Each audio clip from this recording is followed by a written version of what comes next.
Exodus. Chapter 1. These were the names of the sons of Israel, Jacob, who came with him to Egypt along with their families: Reuben, Simeon, Levi, and Judah; Issachar, Zebulun, and Benjamin; Dan and Naphtali, Gad and Asher. Jacob had 70 descendants there, including Joseph, who was already in Egypt. Eventually Joseph and all his brothers and all that generation died. However, the Israelites had many children, and their numbers increased rapidly. In fact, there were so many of them that they became very powerful. The country was full of them. Then a new king came to power who didn't know anything about Joseph. He conferred with his fellow Egyptians and said, "Look at these Israelites.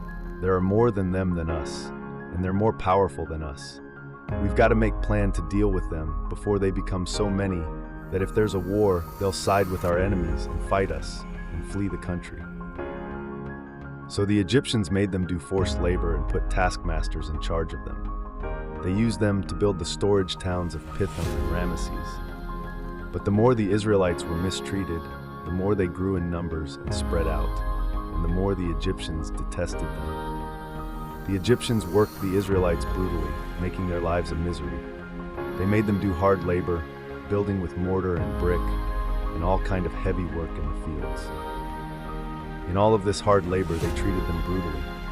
Then the king gave orders to the Hebrew midwives, Shiphrah and Puah. He told them, "When you assist the Hebrew women during childbirth, if you see it's a boy, kill him, but if it's a girl, let her live."